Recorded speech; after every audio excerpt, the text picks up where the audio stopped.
మీరా ఏంటండి? మీ వారు వచ్చారో లేదనని చూడటానికి వచ్చాను. ఇప్పుడే వచ్చారు.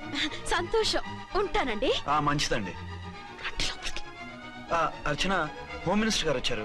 నేను ఒకసారి బయటికి వెళ్ళి వెంటనే వచ్చేస్తాను. మళ్ళీ వెళ్తారా?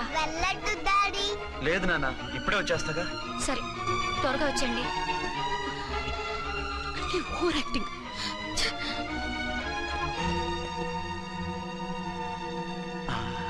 అమ్మయ్యా, నువ్వు సమయానికి వచ్చి డోర్ కొట్టావు. లేకపోతే ఆవిడతో సంసారం మొదలెట్టేవారా? చిచి, నేను ఎటువంటి వాడినా నీకు తెలీదా? చాలండి మీ నాటకాలు. బాబుకి బాబులు యాక్ట్ చేసి రమ్మంటే దానికి మొగుళ్ళు యాక్ట్ చేసి వస్తారా? అంటే బాబుకు అనుమానం రాకుండా ఉండాలని.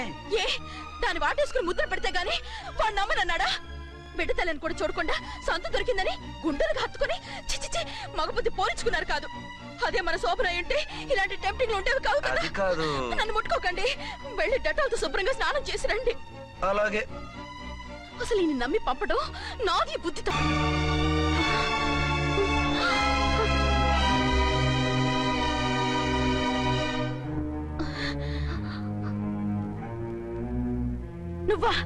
నువ్వు వేషాలు ఎందుకు వచ్చావు?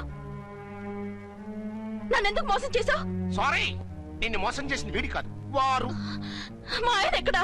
బైబిల్ మొత్తం చదివి యేసు ప్రభు ఎవరని అడుగుతా వింటమ్మా. ఎంతకాలం నీకో మొగుడు ఉన్నారనుకుని తెగ మురిసిపోయారు. కానీ మీరు కట్టుకున్నది పంచుకున్నది ఒకే ఒక మొగుణ్ణి, వారే వీరు.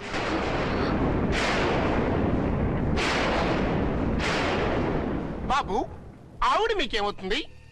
ఆవిడ మా ఆవిడే. ఆవిడ ఆవిడ మా ఆవిడే. విన్నారుగా లేడీస్? ఈ సీన్ లో ఇక మన పని అయిపోయింది. ఇప్పుడు వన్ డే మ్యాచ్ మొదలవుతుంది. టాస్ వేసుకుని ఎవరు బౌలింగ్ చెయ్యాలో ఎవరు బ్యాటింగ్ చెయ్యాలో వాళ్ళే డిసైడ్ చేసుకుంటారు. మనం గ్యాలరీలో కూర్చుని మ్యాచ్ చూద్దాం. పద. ఎందుకింత మోసం చేశారు? ఎందుకింత ద్రోహం చేశారు? నేను ఎవరిని మోసం చేయలేదు, ఎవరికి ద్రోహం చేయలేదు.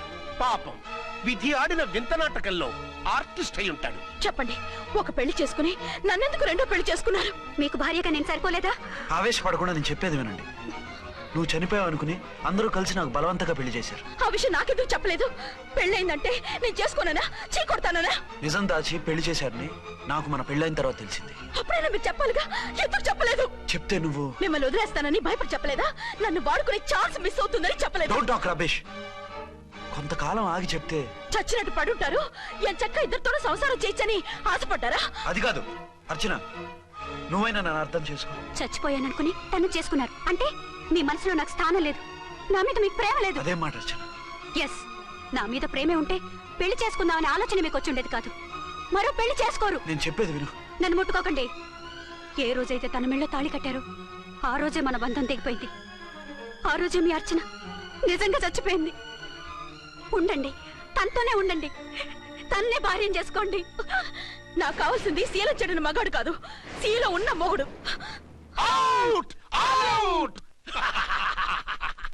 బంగారం లాంటి మా సిఐ గారి కాపురాల్ని నాశనం చేశారు. వచ్చే సినిమాలో హీరోగా పుట్టి మీ ఇద్దరి అంతూ చూస్తాను. మాట్లాడుకో, నీకు మాట్లాడే అర్హత లేదు. నేను నీ తల్లినే. కూతురి మొగుడికి రెండో పెళ్లి చేసిన నువ్వు తల్లివా? నాకు సవితని తెచ్చిపెట్టిన నువ్వు తల్లివా? తల్లివైతే నీ అల్లుడికి మళ్ళీ పెళ్లి చేశావు? నువ్వు చచ్చావని అతను కుమిలిపోతుంటే చస్తాడేమని భయపడి పెళ్లి చేశానే. ఏం తప్ప?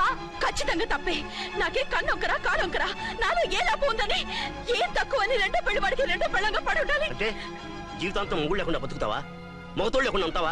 ఏ మొగుడు లేకుండా బ్రతకలేనా? ఆడదానికైనా మొగుడు అవసరం, మగాడికి పెళ్ళ అవసరం లేదా? నేను ఇంకో మొగాడిని చేసుకుంటే అతను సహిస్తాడా, భరిస్తాడా? మగాడికి ఆడదానికి పూలిగేట్. మగాడికి ఏమైనా కొబ్బలు ఉన్నాయా?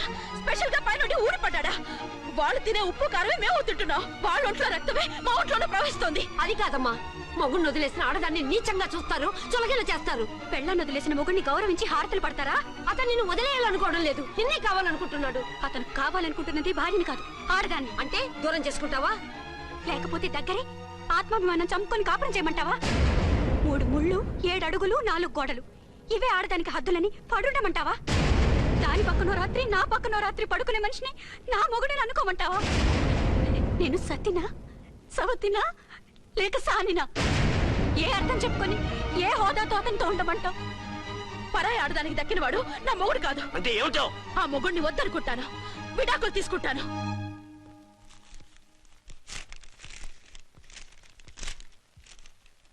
ఏమిట్రా అది? లాయర్ నోటీసులు. లాయర్ నోటీసులు ఎవరు పంపారు? నీ కోడళ్ళు. దేనికి? వాళ్ళకి విడాకులు కావాలంట.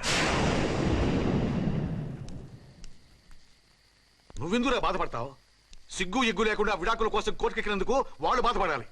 నీలాంటి మంచి మొగుడిని దూరం చేసుకుంటున్నందుకు వాళ్ళు ఆడవాలి. మీసం లేని వాళ్ళు వాళ్ళకి అంత పట్టుదల రోషం ఉన్నప్పుడు మీసం ఉన్న మగాడివి నీకెంత ఉండాలరా? వాళ్ళకి నువ్వు ఒక్కర్లేనప్పుడు నీకు వాళ్ళు అక్కర్లేదు. ఇంతకాలం నువ్వు చెప్పింది నేను విన్నాను, ఇప్పుడు నేను చెప్పింది నువ్వు వినాలి. మొగుండి వదిలేసిన వాళ్ళకి మొగుడు తోటమేమో కానీ పెళ్ళాం వదిలేసిన మొగుడికి 1,00,000 మంది దొరుకుతారు. నువ్వు మళ్ళీ పెళ్లి చేసుకో. అప్పుడు గాని జనం నేల మీద ఉయ్యరు. ఊహించుకుని పనిచేసింది వాళ్ళురా. నువ్వు వాళ్ళని మర్చిపోలేక జీవితాంతం నరకం అనుభవిస్తుంటే చూసి ఆనందించాలని వాళ్ళ ప్లాన్. నువ్వు మళ్ళీ పెళ్లి చేసుకుంటే ఆ కుక్కలు చెప్పుతో కొట్టినట్టు అవుతుంది. అంటే ప్రతీకారం కోసం పెళ్లి చేసుకోమంటావా? లేకపోతే ఇంకా వాళ్ళకి మొగుండని వాళ్ళ ఫోటోలు పట్టుకుని కుళ్ళి కుళ్ళి ఏడుస్తావా? ఒక్కసారి చేసిన తప్పుకే నరకం అనుభవిస్తున్నాను. మళ్ళీ జీవితంలో అటువంటి పొరపాటు చేయను. పోనీ చెయ్యని పొరపాటు చేయి, కొత్త అలవాటు చేసుకో.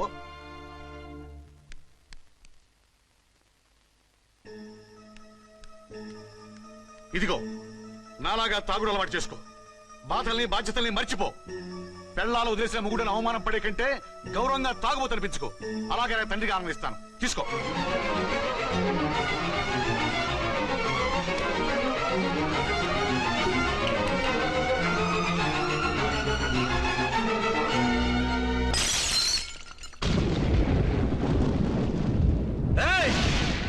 అర్చన, ఝాన్సీ, బయటికి రండి. రండి.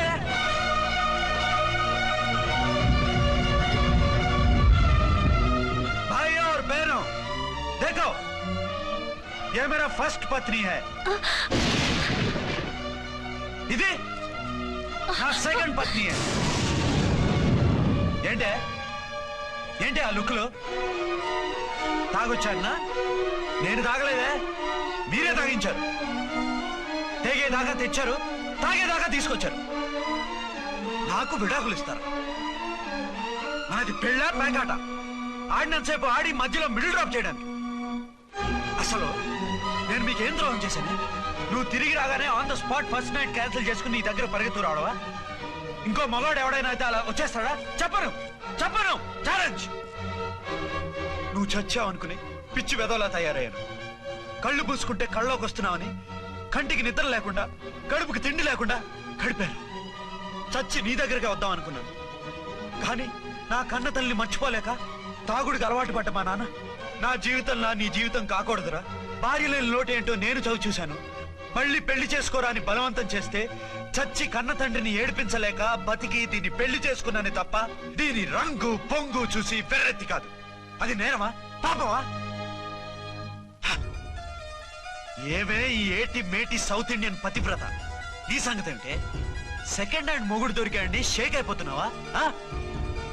ఇంతకు ముందు నేను ఎప్పుడైనా తాగానా? నేను తాకానా? కామం కళ్ళకెక్కి నీతో మంచం ఎక్కానా? మజా చేశానా? పెళ్ళైన తర్వాత కూడా నిన్ను పతివ్రతలా బతకనిచ్చాను కదే. నేనే దుర్మార్గుడిని అయితే, ఆడదాన్ని అవసరంతో ఏడ్చేవాడిని అయితే ఎప్పుడో ఎప్పుడో నిన్ను చెడిపోయేదాకా చెడగొట్టేవాడిని. కానీ ఎందుకు అలా చేయలేదు? ఎందుకు నీ తప్పలేదు? భార్యగా అర్చన నాలో బతికుంది కాబట్టి. నిజం చెప్పలేదు నిజం చెప్పలేదు అని చెప్పుకోవచ్చిన మేకలా గించుకుంటున్నావు. ఎందుకు చెప్పలేదో తెలుసా? నా కూతుర్ని ఎవరు చేసుకోవడం లేదు, రెండో పెళ్ళంటే వద్దంటుంది అని మా బాబు దగ్గరకు వచ్చి ఏడిస్తే నాకు అబద్ధం చెప్పి నీకు తాళి కట్టించారే. 20 ఏళ్లుగా కనీ పెంచిన నీ అబ్బే నీకు నిజం చెప్పినప్పుడు నేనెందుకు చెప్పాలి? అది బతికొచ్చిన తర్వాత మా వాళ్ళు నీకు నిజం చెప్పలేదని తెలిసింది. అప్పుడు నాకు ఇదివరకే పెళ్ళయింది, చచ్చింది అనుకున్న నా పెళ్ళం తిరిగి వచ్చిందని నీకు చెప్తే గుండె పగిలి చస్తావని నీకు చెప్పలేదే. నువ్వంటే నా ఆల్ ఇండియా పతివ్రత 9 నెలలు లంకలో ఉండొచ్చిన సీతని అగ్ని ప్రవేశం చేయమన్నాడా రాముడు? ఎవడో వెదవ కూత కూర్చోండి కడుపుతో ఉన్న తన పెళ్ళాన్ని అడవిలోకి పంపించాడు, అదే రాముడు, నీ ఫేవరెట్ గాడ్. నువ్వు అడ్రస్ లేకుండా 25 నెలలు ఎక్కడికో పోతే ఎక్కడున్నావు, ఏం చేశావు, ఎవరితో ఉన్నావు అని అడిగానా? లేదు. అనుమానించానా? లేదు. వాయ్? భార్య అంటే ప్రేమ, భార్య అంటే నమ్మకం, భార్య అంటే విశ్వాసం. ఆ రాముడు గ్రేటా, నీ మొగుడు గ్రేటా? చెప్పవే, చెప్పు. రాముడిని దేవుణ్ణి చేసి గుళ్ళో కూర్చోబెడితే నన్ను రాయించేసి రోడ్డు మీద గిసిరేస్తావా? పేరుకు పెళ్ళానివే గాని నిన్ను అమ్మకన్నా ఎక్కువగా ప్రేమించానే. నువ్వు కనీసం ఆ బిడ్డకిచ్చే విలువ కూడా ఇవ్వలేదు కదే తల్లి. ఇద్దరు భార్యలకి న్యాయం ఎలా చేయాలో తెలియక కుమిలిపోయా. మీ ఇద్దరికి నిజం తెలిస్తే ఏమైపోతారో అని భయపడ్డాను. మీ కంట్లో నీళ్లు రాకూడదని మీరిద్దరూ ఏడాల్సిన ఏడుపు నేనేడ్చానే. ఇంత చేస్తే మీరు నాకు విడాకులు ఇస్తారా? అసలు మీరిద్దరు పొజిషన్లోకి రండి, రండి. నన్ను వద్దని మీరిద్దరు వదిలేస్తే వచ్చి మీ కాళ్ళ మీద పడతారనుకున్నారా? నెవర్. అవును, నన్ను వద్దనుకున్నప్పుడు నేను కట్టిన ఆ మంగళసూత్రాలు మాత్రం ఎందుకు? సేఫ్టీగా వాటిని అలాగే ఉంచుకుని మాజీ భార్యలుగా హ్యాపీగా బతుకుదాం అనుకుంటున్నారా? నో, మీకు ఆ ఛాన్స్ ఇవ్వను. తాళి ఉన్న పెళ్ళాలుగా కాదు, తాళి తెగిన భార్యల్లా, మొగుడు చచ్చిన విధవల్లా మీరు తెల్ల చీరలు కట్టుకునేట్టు చేస్తాను. విడాకులు ఇవ్వకుండా మిమ్మల్ని విడోలు చేస్తాను. జీవితాంతం కుళ్ళి కుళ్ళి కుళ్ళి ఏడ్చేలా చేస్తాను. బాయ్. ఆగండి. ఏ, నేను చావడం కూడా నీకు ఇష్టం లేదా? మీరు బతకాలి, నిండు నూరేళ్లు సుఖంగా జీవించాలి. మీ మీద ప్రేమ లేక కాదు, మీరంటే ఏంటో తెలియక కాదు. నా వల్ల మీకు ఝాన్సీకి అన్యాయం జరగకూడదని నేను మిమ్మల్ని అనుమానించాను, అవమానించాను. మీకు దూరం కావాలనుకున్నాను, విడాకులు కోరుకున్నాను. నేను మీకు భార్యనయ్యాను, మీ బిడ్డకు తల్లినయ్యాను. కొంతైనా మీతో జీవితాన్ని తృప్తిగా అనుభవించాను. కానీ ఝాన్సీ ఒక్క పసుపుతాడు తప్ప భార్యగా ఏమీ పొందలేదు. భార్యగా మీ జీవితంలో తనకి చోటివ్వండి. లేదక్క, అలా చేస్తే నువ్వు భర్తనే కాదు, బాబుకి తండ్రిని కూడా దూరం చేసిన దానివి అవుతావు. ఆయన మనస్ఫూర్తిగా ఇష్టపడి చేసుకుంది నిన్ను, ప్రేమించింది నిన్ను.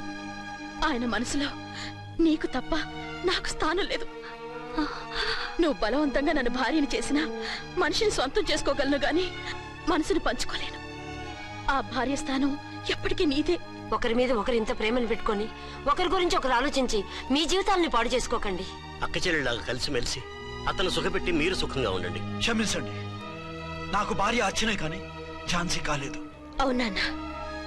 ఆయన ఎప్పటికీ శ్రీరామచంద్రుడిలాగానే ఉండాలి. ఆ రాముడికి సీత ఒక్కటే, ఆ సీత అక్కే.